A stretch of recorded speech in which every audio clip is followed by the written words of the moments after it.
Hindi ko alam kung tama yung desisyon ko.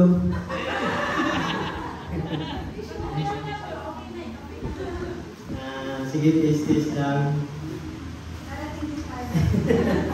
Teka naman, bro.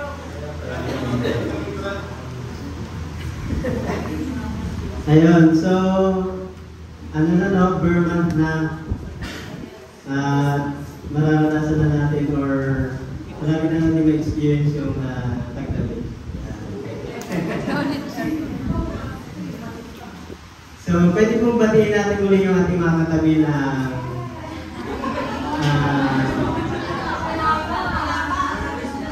I love you with the love of the Lord.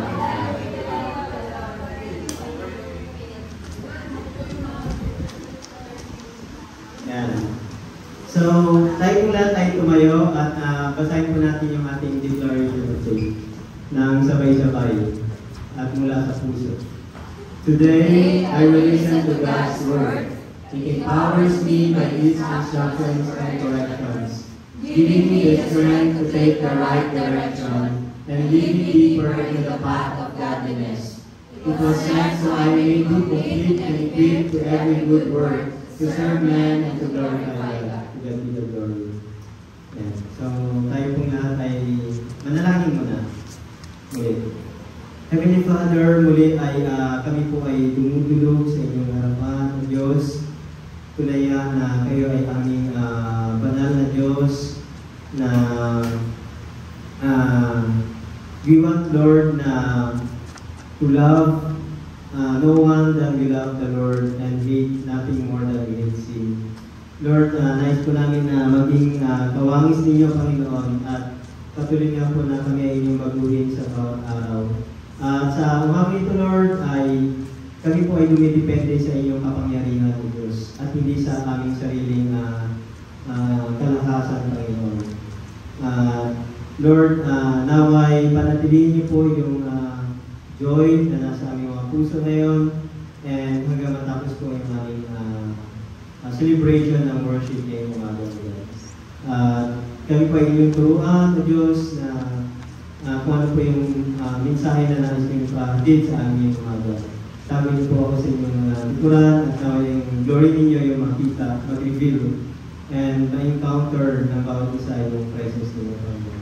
Kung ano may distraction ay sinasaway namin sa pangalan ng Jesus. Patuloy o Diyos na hindi po kami lalabas sa lugar na ito, Lord, na hindi namin dala yung spiritual blessings sa amin. Again, Lord, we bring back all the praises and thanksgiving in Jesus' name. Amen. Yeah. So, for the month of September po, ang ating pong theme verse ay nandun po sa next slide. Yan. So, tapos i-press lang yung sisya ng 2 beses. Yan. So, ang theme verse natin for September is from 1 Corinthians 4:20. And iba-ibang version niya, sabi doon, for the kingdom of God does not consist in talk, but in power. Yan. So, papakyawan ko lang po na ito ay isang verse na parte siya ng larger passage na kung saan si Paul dinidiscuss niya yung contrast between yung mere words and the true spiritual power. No? Na ang i-imply nito na yung essence ng kaharian ng Diyos ay hindi yun matatagpuan sa pamamagitan lamang ng mga magagandang pananalita. No? Kundi ito ay nagpapahayag o makikita natin yung transformative power of God's presence and the manifestation of His glory. Or, pinapamuhay yung principles ng Kingdom of God sa ating pang-araw-araw na buhay. No? Kesa dun sa, kumbaga parang, parang bukang bibig lang. Yeah. And, hindi lang siya empty words. No? Kundi ito ay makikita sa pamamagitan ng, sabi nga, tayo ay Kristiyano sa puso, hindi sa nguso. Yan. So, makikita yung ano yun, yung transformations, no? Pwedeng, kasi tulad sa describe ni Paul, Apostle Paul dun sa Ephesians, na pwedeng pumupunta yung tao sa church pero walang transformation, no? Makikita din yun sa buhay natin na talagang nagkakaroon ng transformation sa atin, no?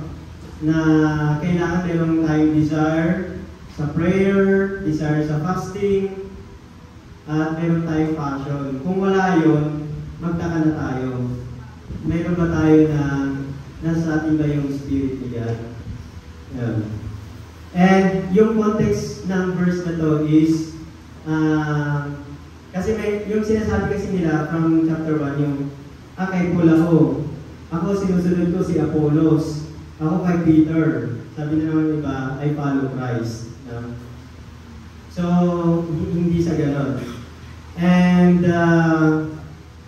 sa bagay ito, pakapyaw lang po yan yung verse natin for September. Sa bagay ito, ang nais ko po na ibahagi at ang ating po pag-aaral ay patungkol sa experience God's power to change your life. Yan. Diba? Do you want to experience God's power to change your life? So, saan po ba nanggagaling yan? No? Na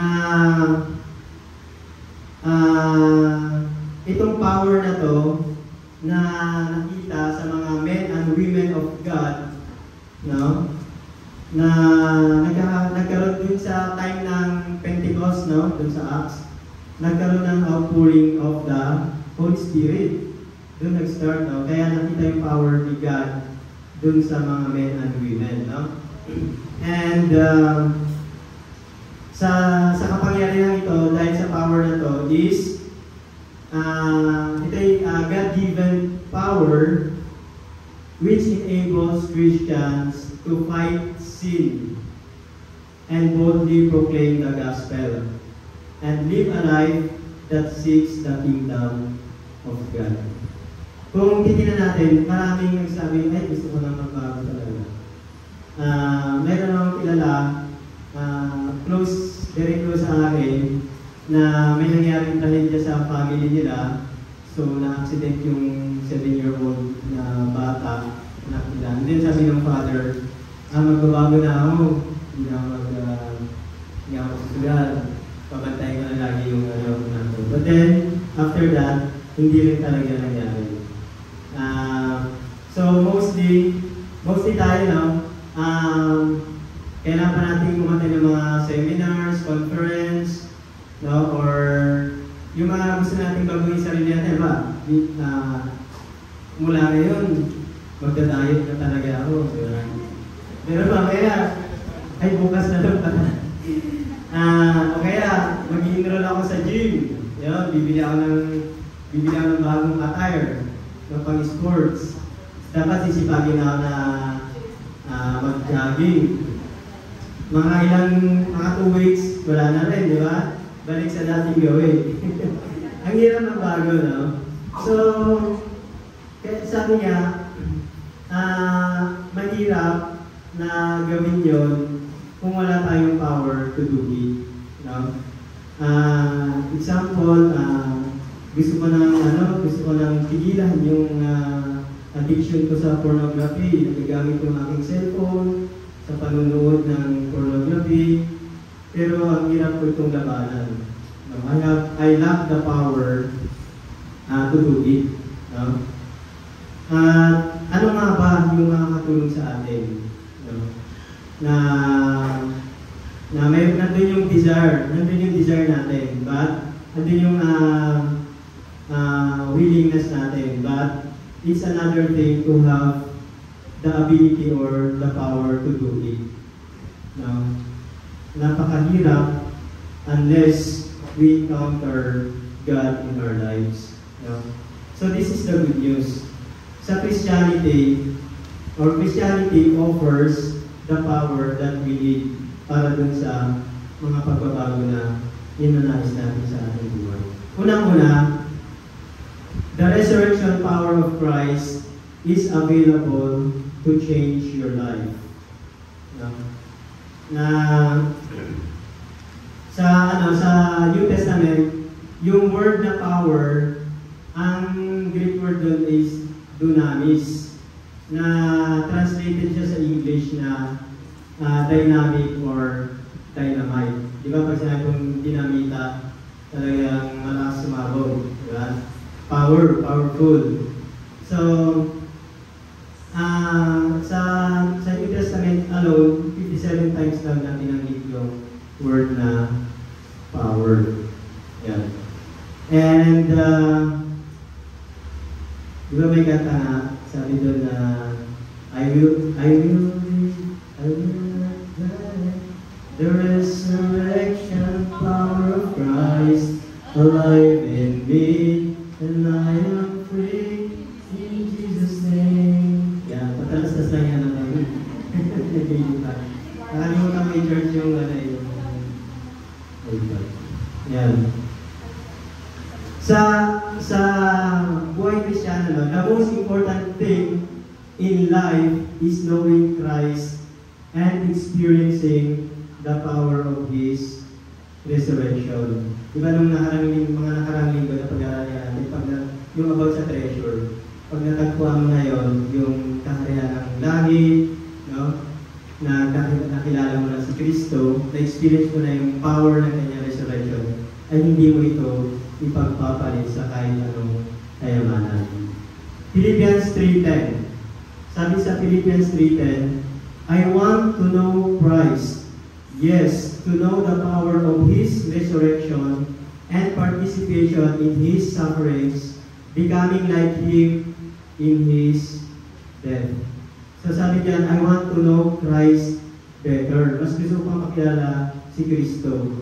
No? At gusto ko maintindihan, maunawaan yung power na nag-grace sa Kanya or mula sa kamatayan. No? And I want to share in His sufferings. I want to become like Him by sharing in His death. Ephesians 1:19-20, sabi diyan, and what is the exceeding greatness of His power toward us who believe, according to the working of His mighty power, which He worked in Christ, when He raised Him from the dead, and seated Him at His right hand in the heavenly places. Sa ibang version, sinasabi dyan na, I pray that you will begin to understand, maunawaan mo, kung gaano, how incredibly great His power na matulungan yung mga nananampalataya sa Kanya. No? At it is the same power that raised Christ from the dead and seated Him in the place of honor at God's right hand in the heaven. So, dito si Apostle Paul, ang sinasabi niya dito kung paano pinakita ni God yung power niya sa pamamagitan ni Jesus Christ. No? Na siya din ay itinaas or iniluklok dun sa position which is far above all other powers. No? Higit pa sa kahit anong power ng tao, angels, no? At kung sino, even the devils put together. No? So, makapangyarihan ng ating Diyos. And dynamite. At ang sinasabi ni Paul is, God wants to give you the dynamite power that can change your life. And that power is the same power that raised Jesus Christ from the dead more than 2,000 years ago. And it is available for us right now. Para ma-transform yung ating mga weaknesses sa buhay natin into strength. So wala tayong, hindi natin masabi na kasi tao lamang ako. Yes, nagkakasala pa rin tayo, but we have the power available for us para mapagtagumpayan natin yung mga kahinaan natin. Amen ba? Yan. So this resurrection power describe, no, na itong kapangyarihan na to, or itong power na to is kaya ibigay ng Diyos para ma-release tayo from our past, no, sa ating nakaraan. And the power to conquer our problems and the power to change our personality. So tatlong puntos lamang po yun, yung nais kong i-share ngayong umaga. Unang-una is the power, no, experience God's power to release us from our past, sa ating mga nakaraan. Diba? No, hindi ibig sabihin na dumating ba kayo sa point na parang sobrang hiyang-hiya ka dun sa nakaraan mo, parang or sa napakatinding nagawa mong kasalanan, kaya parang gusto mo, Lord, burahin niyo sa isip ng mga nakakaalam or nakakakilala sa aking mga ginagawa. Yung ibig sabihin ng concept is hindi naman, it doesn't mean na denying the past, na as if hindi yun nangyari, no? But it means, kumbaga to eliminate or parang ma-offset, parang ilan. So, tingnan natin yung verse na, okay, before dun sa Micah, maganda kasi yung Micah kami. Lahat naman tayo, di ba? Nakaranas tayo ng mga failures sa buhay. Failures, mga problema, at mga bad decisions sa buhay natin. Siguro mas matindi nitong mga nung nagkaedad na. Kasi nung bata-bata, parang nung bata parang pag tinatanong, may regret ka ba sa buhay? Wala akong nag-isip. Pero ngayon at least meron na. So lahat tayo nag-suffer, di ba? Sa gano'n. And yung ibang mga tao, hindi maka-let go, di ba? Sa nakaraan. And yun yung parang namumuhay sila sa nakaraan. Nagkaroon sila ng constant regret na sana if only na hindi ko nagawa yun, or if only ito yung nagawa ko, no? Hindi na natin may babalik ang nakalipas. Ang nakaraan ay nakaraan na. Sabi nga, yung nasabi mo 5 minutes ago, past na yun. Nakaraan na rin yun. Hindi mo na yun babalik. Kaya mag-ingat ka sa mga sinasabi mo. Ayan. So, pero si God,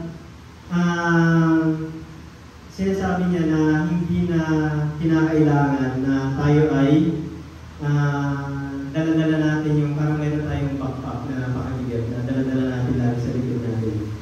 Na yung guilt at yung mga hurts na galing dun sa mga nakalitas ngayon.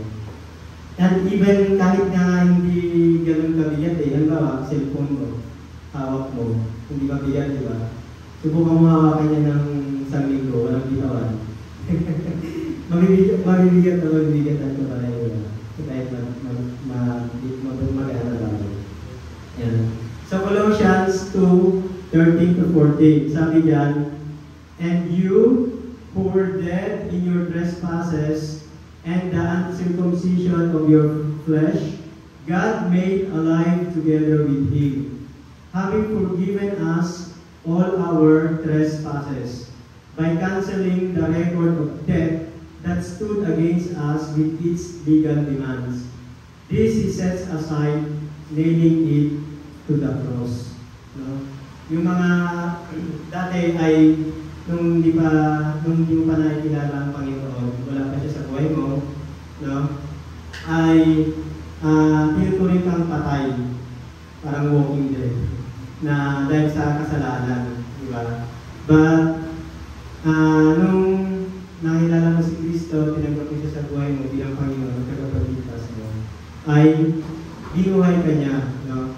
Binuhay ka niya, and kasama mo siya ngayon or kasama natin siya ngayon na seated at the right hand of God, diba? And lahat ng yung mga kautangan natin, mga kasalanan naipako na, kasama na naipako doon sa cross. No? And sabi nga sa isang awit, ewan kung alam niyo yan, release us from our past, as we seek your face. Wash us free at last. We receive your grace, we receive your healing grace. Na ang Diyos, hindi siya nagkikip ng record, no? Na sinabi niya na tinatawag na niya tayo and kinansel na niya yung bawat record. Siguro kung nagkikip si God ng record, baka meron na tayong cabinet doon sa heaven, no? And alam naman ni God yung lahat ng pagkakamali natin, no? Wala tayong magtatago sa Kanya. Diba? Wala tayong magdidilihim. Pero hindi niya tayo nire-remind, no? Hindi niya tayo kinokondem. Sa kabilang banda, dumating siya para tayo ay maghuli na. Amen ba? Kabalik na naman, si Satan, di ba ang kaaway, si Satan, he came to kill, steal, and destroy. No? Gawin niya lahat ng kaligayahan natin. No? Ngayon si Jesus, he came to heal and to give us life. Yeah. Jeremiah 31:34. Sabi diyan, God says to the Israelites, then yung huli na lang natin, for I will forgive their iniquity and their sin I will remember no more. Di ba napaka-amazing ng statement na ito sa Bible? Na si God, na may-ari ng heaven and earth, na ating Creator, na ng buong mundo, ay lumilimot sa ating mga kasalanan. Amen ba? Masaya ba kayo? Ayan. And sabi nga sa John 1:9, if we confess our sins, He is faithful and just to forgive us. So when we come to Him, admit our sins, and ask Him to forgive us, He cancels our past. So ang mas pinipili pa ng God na burahin yung ating mga pagkakamali, yung ating mga mistakes, yung mga failures natin. No? At kahit na even if we die tonight, hindi naman, and stand before God in heaven, no? Diba, harap na tayo kay God, agad-agad. No? Tapos, nag-worry tayo kasi, may kasalanan pa ako kahapon. Diba? At sasabihin sa atin ni God, anong kasalanan? No? Hindi na niya yung babanggitin dahil kinansya na niya yung ating past and present and even yung magiging kasalanan pa rin natin ng panahon. At nung si Jesus ay, di ba yung one of the last words na sinabi niya is, it is finished. Di ba? Tetelestai. Na paid in full na yung kasalanan. And di ba, ikaw ba, halimbawa, nabayaran mo na yung bill mo last month, i-worry mo pa ba yun? Di ba? Di ba parang, naalala mo pa ba? Parang limot mo na agad, di ba? Sinalagpasan mo na yung pagsubok mo last month. Di ba? And sabi sa Romans 8:1, therefore, there is now no condemnation for those who are in Christ Jesus. So, napako na si Jesus dun sa cross at nung sinigaw niya na it is finished, no, yung ginawa niya is once and for all. Huwag na nating i-crucify yung sarili natin araw-araw.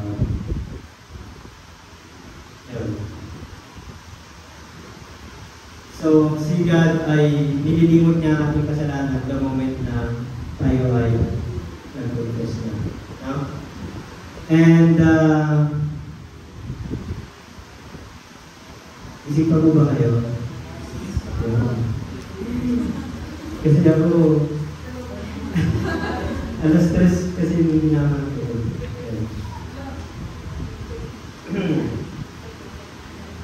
Sabi sa Micah 7, 18 and 19, ang maganda itong verse na ito, sabi niya, hindi nananatili ang iyong galit magpakailanman. Sa halip ay ipinadarama mo sa kanila ang tapat mong pag-ibig. Muli mo kaming kaawaan. Tatapakan mo ang aming mga kasalanan. Iahagis sa kailaliman ng dagat. Kaya favorite ko ito. Kasi you can picture na yung kasalanan mo, no? Na ipinaon o inihagis na ni God dun sa depths of the sea, tapos tinalian pa niya. Kaya pag may mga gustong kumalgal ng kasalanan, sabihin mo, hindi sisirin ka kung kaya niyo. So, ayun, napakaganda ng verse na yan. Na hindi na niya tayo nais na halukayin pa yung ating mga kasalanan. Philippians 3:13 and 14, sabi doon, forgetting what is behind and straining toward what is ahead. I press on toward the goal, to win the prize for which God has called me heavenward in Christ Jesus. Yan. So yan po yung power, God's power to, ano yung point number 1? Kung hindi kayo tuloy. To release us from our past. Pangalawa, God's power to conquer our problems. Yan. So, ito yung pangalawa na yung resurrection power ni Christ is also available for us na we can conquer our problems. Sabi nga, lahat ng tao may problema, di ba? Sino yung walang problema? Norman Vincent. Author yan. Sabi niya, the only people who don't have problems are in the cemetery. So, doon ka lang na magagraduate sa problema. So, dahil nga we are in a fallen world, kaya maraming problema, no? Kaya lang, ang problema is, how do we handle our problems, no? Na most of the time, hindi natin naiwasan, di ba, na gusto natin solving yung sarili nating problema. Kaya lang, sa sarili nating kalakasan, paano natin malalaman kung tayo yung lumulutas sa ating problema? Tayo ay nakakaranas ng kapaguran. Di ba? Na sabi nung isang nagpa-advise sa pastor, Pastor, ano po yung gagawin? Hindi ko po alam yung gagawin ko. Sabi ng pastor, hindi mo pala alam yung gagawin mo, hindi wala kang gagawin. Diba? Which is a good advice, diba? Kasi most of the time, overthinking din tayo, diba? Na pwede naman palang hayaan mo lang. So, lilipas din yun.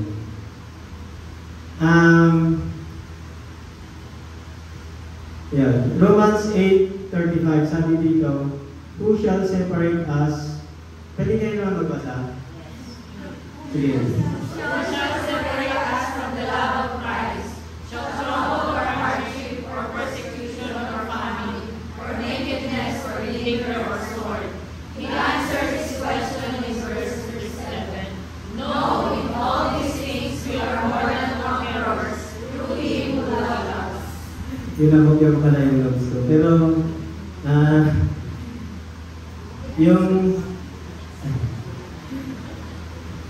ayan. So, sinasabi niya, di ba, yung walang makapag-iwalay sa atin sa pagmamahal ng Diyos. Isipin mo na kung anong kaya mong isipin, di ba? Even yung death, yung kamatayan na hindi tayo kayang iwalay sa pagmamahal ng Diyos. And sinabi din sa verse 7 na, in all these things, we are more than conquerors through Him who loved us. Yung word na conqueror, ibig sabihin is one who overcomes by gaining control. No? Siya yung, kumbaga siya yung may control. Siya yung nag-win. Kung yung isang analogy is, nakahiga ka sa bed. No? Try mo na mag-cover ka ng makapal ng corner. Di ba parang nasa sopogig ka? Pero pagka nasa ibabaw ka naman, you feel na parang ito yung in control. So, yung sinasabi sa Greek word na we are super conquerors. So, ibig sabihin, we can have overwhelming victory. Sabi ko sa katabi mo, you are super conquerors.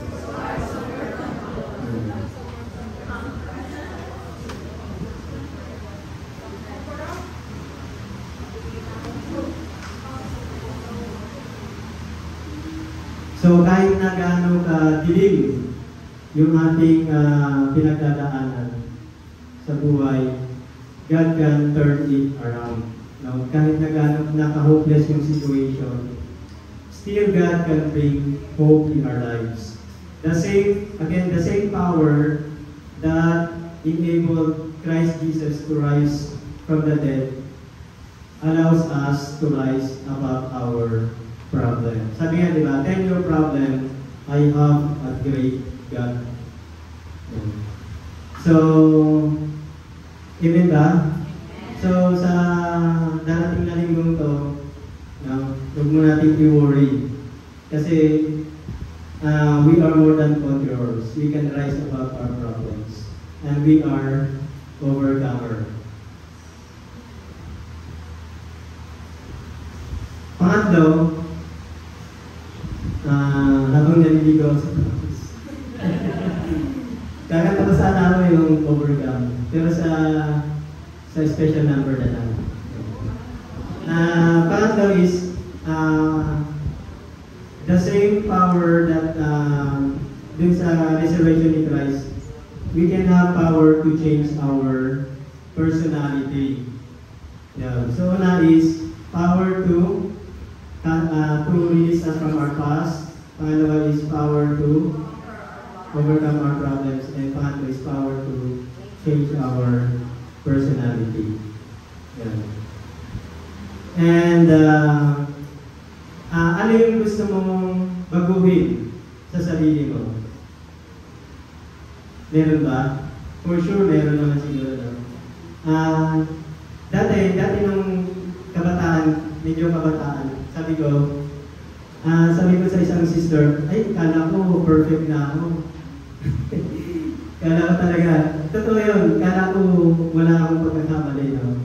Kaya lang, later on, parang nakakarinig ako ng mga feedback about myself, masakit man, pero kailangan kong tanggapin, kailangan kong i-acknowledge. No? Kasi kung hindi ko yun, meron tinatawag na Johari's window.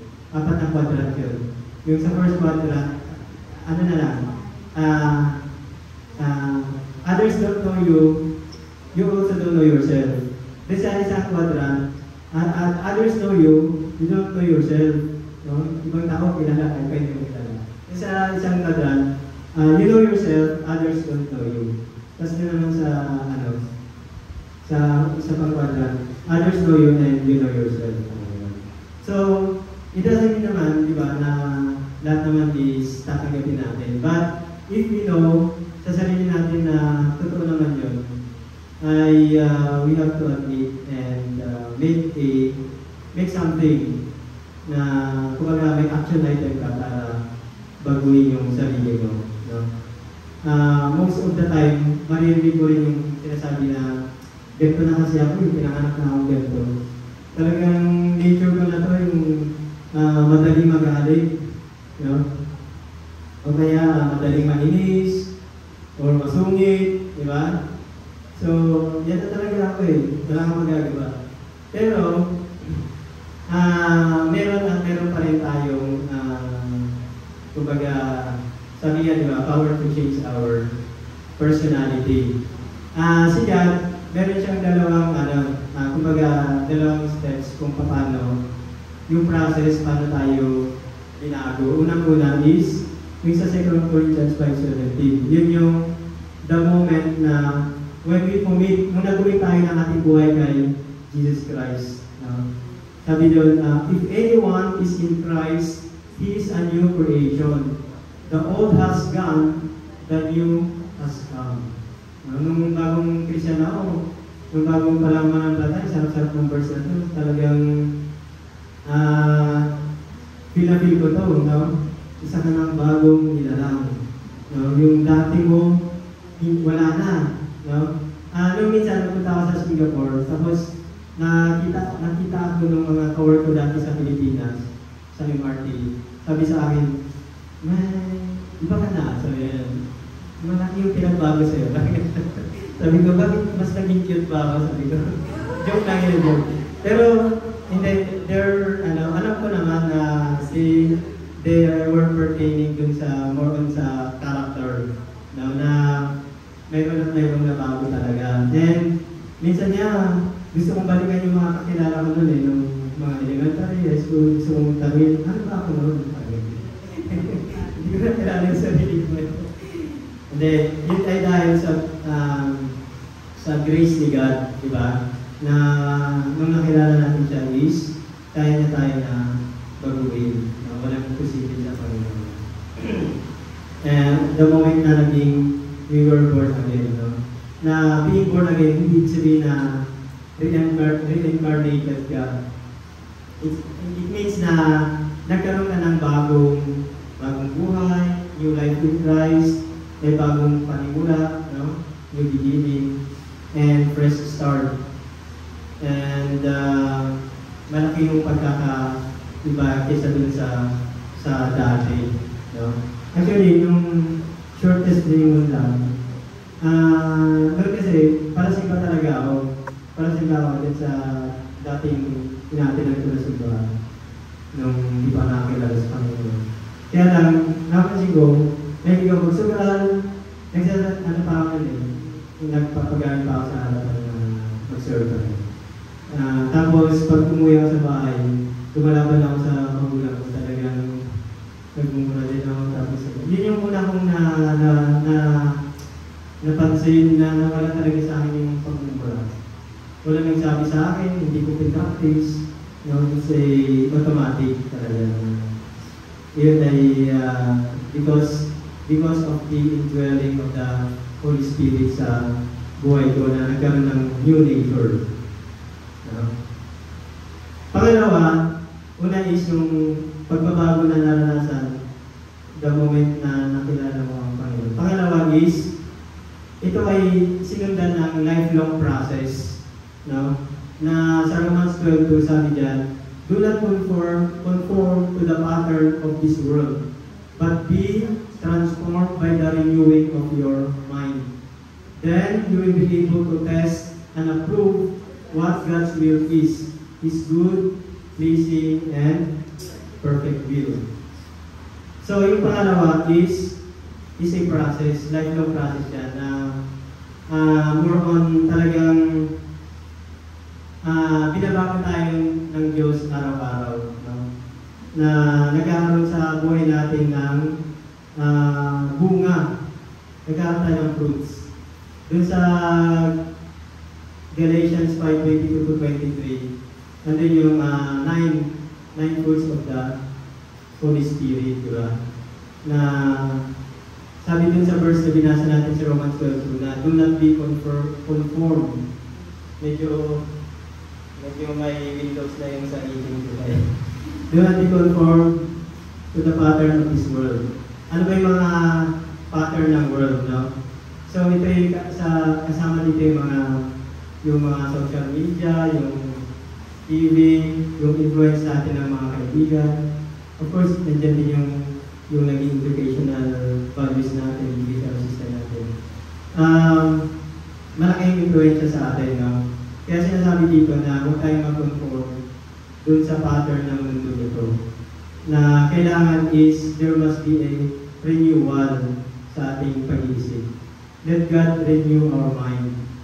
And para makita natin yung kagandahan ng kabutihan ng kalooban ng Diyos sa ating buhay. Amen? Malapit na. So, sa next page po, yung 9 fruits. 9 fruits of the Holy Spirit. Kaya niyo bang memorize?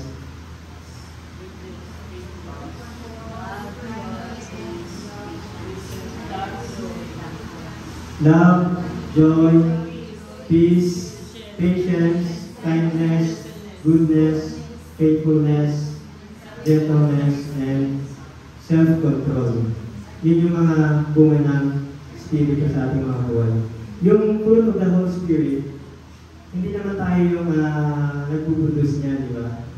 It's God, yung Holy Spirit yung nag-work sa atin, sa ating buhay. No? Na kapag tayo ay lubos na ipinagkaloob natin yung ating buhay, pinagkatiwala natin yung ating buhay sa Diyos, no? It start na magkaroon tayo ng mga bunga. Subalit, minsan ay yung bunga na yan is nakikita ba sa atin?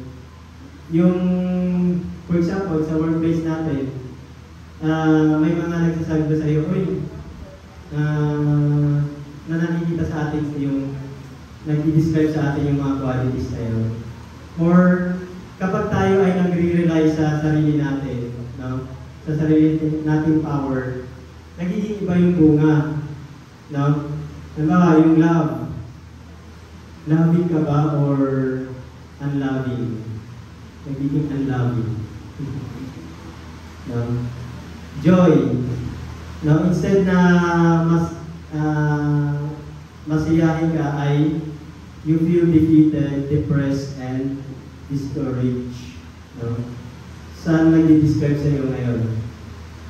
Next is yung peace. Now, we feel pressure sa buhay. Nawawalan tayo ng kapayapaan. Patience. Madaling ma-frustrate at irritated. Kindness. No? Sa halip na nagpapakita tayo ng kindness is nagiging selfish. Goodness. Na maraming minsan nalolow self-esteem tayo, no? Nakikita natin, there's nothing good about ourselves. Faithfulness. Nanineglect natin yung mga commitments natin. Commitment sa church, commitment sa family. Gentleness. No? Paano ka mag-respond sa iba? Galit agad. Self-control. No? Na parang ano yung sinin ng falling apart. Nagiging yung parang instead na calm or mahinahon, yung parang mo i-deal yung situation ay nagiging yung emotionally disturbed. Yan. Okay pa ba kayo? Bago dumating yung bagyo tapos na sa tayo. Ayan. Ang gawin lang po talaga daw ng yung kung kumbaga dapat ganito tayo, no? God wants us to be na ganito tayo pero nadi-delay, no? Kasi nagkakaroon tayo ng minsan sinisisi natin palagi sa devil, no? Ay, kasalanan din ng devil yan. Minsan pagka yung napapasobra tayo ng kanin, yung may mga taong gano'n yung kinakasaot yung spirit of diabetes. So, ang kasalanan talaga ng devil yan. Pero actually, may participation ka doon, diba? So, hindi lagi yung devil, no? Hindi lagi yung ibang tao. Hindi lagi yung circumstances natin. Kaya lang, yung tinatawag na procrastination, no? Na gusto mo lang magbago, kaya lang ayaw mo namang gawin agad-agad. Gusto mo, bukas na lang. Next time na lang. At meron tayong illustration dyan, dun sa Ten Commandments. Yung, naalala niyo yun, pagka yung Holy Week, pinapalabas yung Ten Commandments, diba? Tapos di ba meron yung, ilan yung yung flakes? Ilan? Yung, di ba nag-send si God ng, flakes sa Egypt? Kasi nga, gusto ni God na palayain yung mga Israelites mula sa pagkakaalipin dun sa Egypt para makapag-worship sila kay God. Kaya lang, matigas yung puso ng Pharaoh, di ba? And dun lang sa part na yung sumunod is yung frogs. Di ba yung frogs? Na ini-stretch ni Aaron, sinabi ni Moses kay Aaron na i-stretch mo yung arm mo, tapos nagkaroon ng napakaraming frogs, diba? Napuno yung mga rivers, yung mga bahay, pati sa mga officials. So, punong-puno ng frogs, diba? And pinatawag ni Pharaoh si Moses. Sabi niya na, sige, pagbibigyan ko na kayo, kaya lang alisin niyo yung mga frogs. And ang sagot ni Moses sa kanya, sabi ni Pharaoh, pray to the Lord to take the frogs away from me and my people, and I will let your people go to offer sacrifices to the Lord. At sabi ni Moses sa Pharaoh, I give to you the honor of setting the time for me to pray for you and your officials and your people, that you and your houses may be rid of the frogs. Sige, binibigay ko sa yung honor na ikaw yung mag-set ng time kung kailan mo gusto. Pipray ako and mawawala yung mga frogs. No? And ang sagot ano yung sagot ng Pharaoh? Sabi niya, tomorrow. Diba? Can you imagine? Siguro yung asawa ng Pharaoh, ulit na sa Pharaoh na agad-agad, tatanggal mo na. Pero nakapagtaka na yung Pharaoh, nag-decide siya, bukas pa.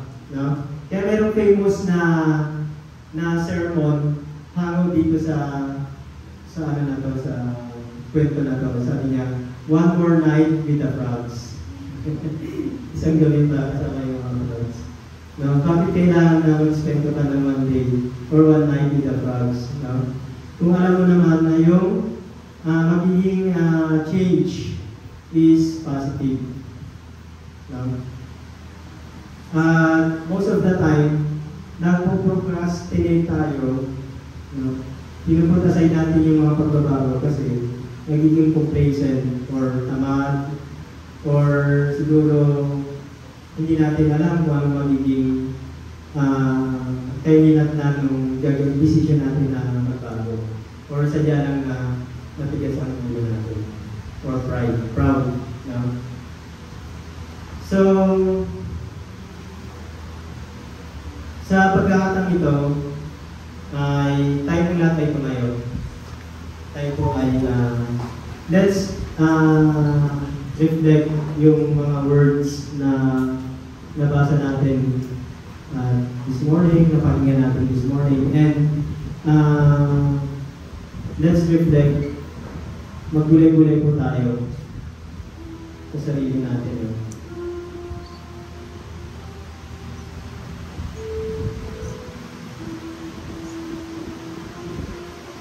This morning ay nasatunan natin or napakinggan natin na Jesus can relieve us from our past. The Lord can help you conquer the problems na hinaharap mo sa ngayon. And you can change your personality. Walang imposible sa Diyos. At maaaring katulad ko ng Pharaoh na gusto mo na mag-wait And sabihin mo na, Lord, one of these days na lang, one of these days ay talagang magbabago na ako. One of these days ay sisipagan ko na yung paglilingkod sa inyo. One of these days ay talagang magkukumit na ako sa inyo, Panginoon. But yung one of these days ay hindi nauubos at minsan yung one of these days ay hindi dumarating. Kung ikaw ay hindi pa nakaka-let go sa iyong nakaraan, meron ka pa rin na dinadalang kabigatan sa iyong puso, sa iyong isipan, meron kang hindi mapatawad, it's time na sa pagkakataon ito, Jesus Christ offers complete forgiveness at kaya niyang ipanumbalik yung buhay,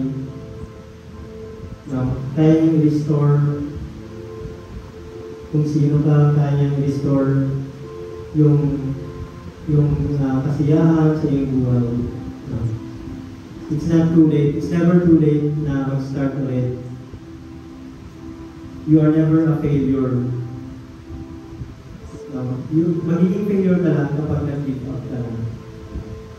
Maaaring sa pagkakataon ito, meron kang na-overwhelm ka ng problema sa trabaho, problema sa pakikisama, problema sa kaperahan, financial, and problema sa relationships. Yung pagkabuhay ng muli ni Jesus, it reminds us na walang situation na hopeless. You can relax and trust God na hindi ka dapat makontrol ng mga circumstances mo. There is no problem too big, God cannot solve it. There is no mountain too tall, God cannot move it. And there is no sorrow too deep, God cannot soothe it. And kaya na ni Jesus na baguhin kung ano man yung pangit at hindi maganda na hanggang ngayon ay tinataglay mo pa rin. Na sinasabi mo, part na ito ng buhay ko. You can open up your heart to Him and let the love of God, let His transforming resurrection power become a reality in your life. Let us pray. O Diyos, tunay nga na Ikaw ay nakila throughout the history of God. You have displayed your power, O God, your greatness, O Lord. There is no one like you, O God. You do miracles every day, O Lord. Sa pagkakataon ito, Panginoon, ay marami po kami mga pagsubok sa aming mga buhay.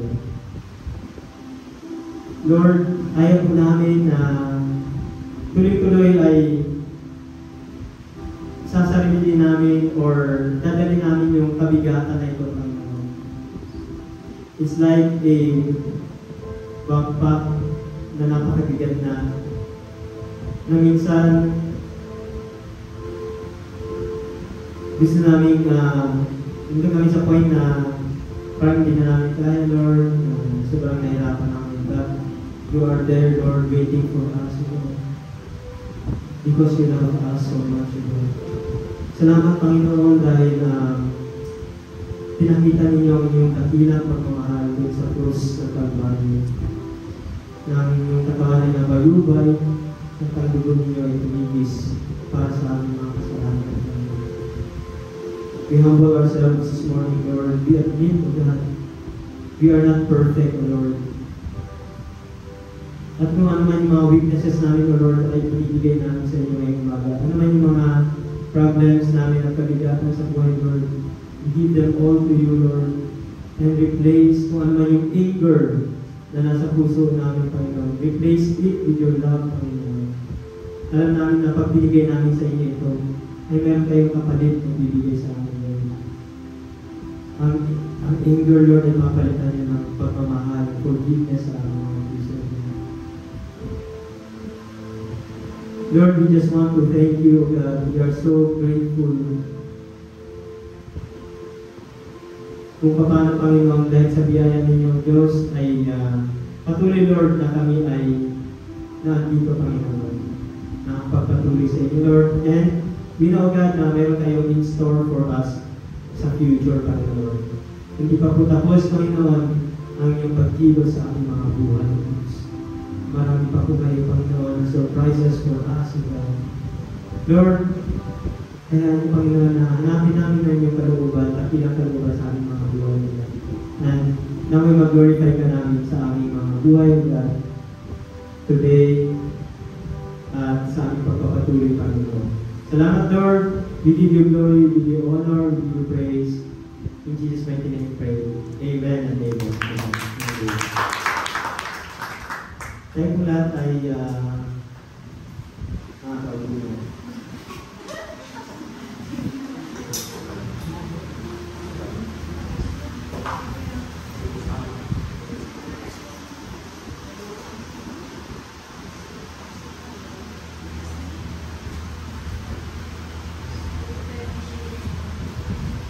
Sige ba tayo lahat ay tumayo ulit. Exercise lang po.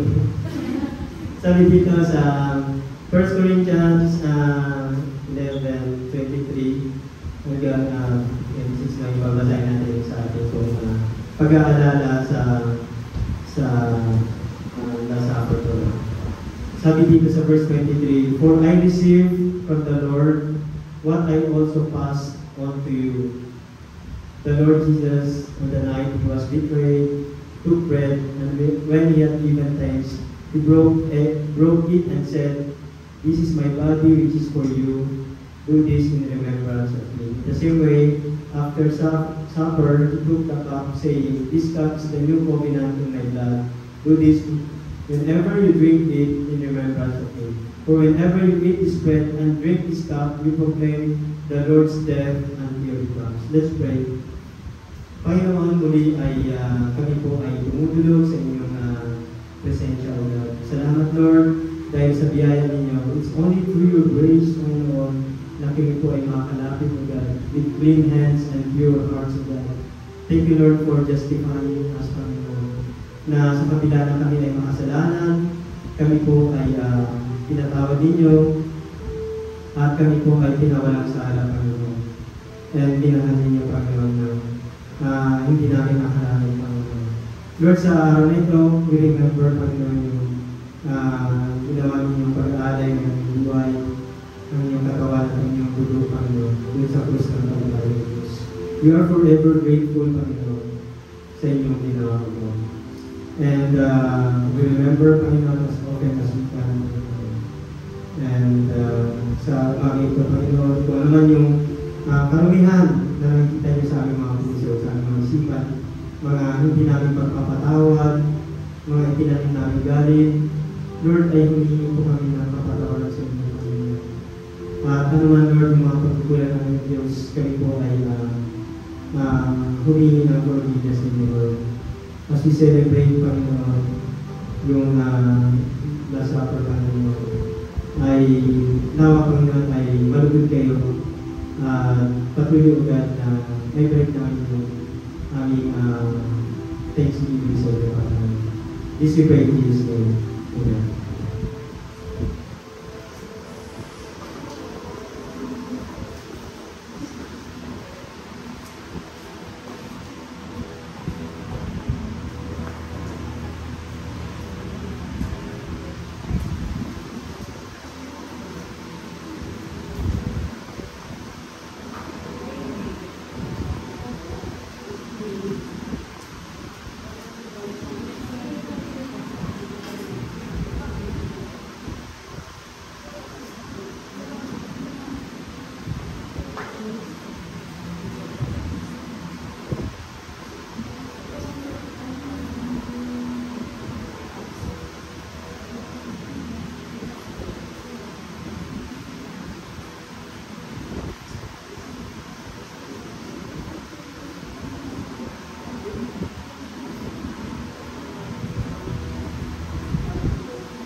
Hindi ko basahin ko yung verse 24. And when he had given thanks, he broke it and said, "This is my body which is for you. Do this in remembrance of me." Sabay-sabay ko natin.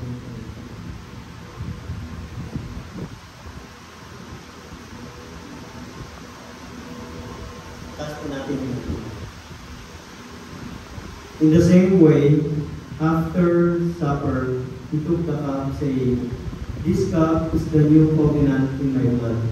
Do this whenever you drink it in remembrance of me."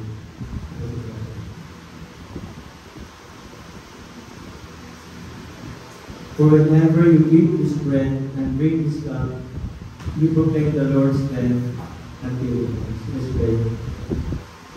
Lord, muli ay nagpapasalamat po kami, Panginoon, sa tagumpay na pinagkaloob sa amin, Lord, na tayo po ay namatay sa krus ng Kalbaryo, kung kayo ay muling nabuhay. And we are serving our risen God.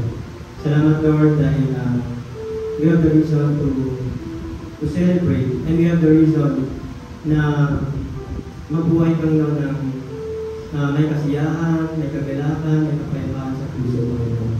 And we can overcome whatever obstacles, whatever difficult circumstances, Lord, that we are in, Panginoon, that we will face, O God, sapagkat napagtagumpayan niyo po, Panginoon, ng kamatayan ng Diyos. We are more than conquerors in Jesus Christ. Salamat, Lord, muli sa aming pong fellowship and sa aming pong pag-aalaan. Salamat, Lord, sa mga ito. We give you yung Thanksgiving namin, Panginoon. In Jesus' mighty name, Amen.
More blessed to live than to receive, mga kapatid. Yun lang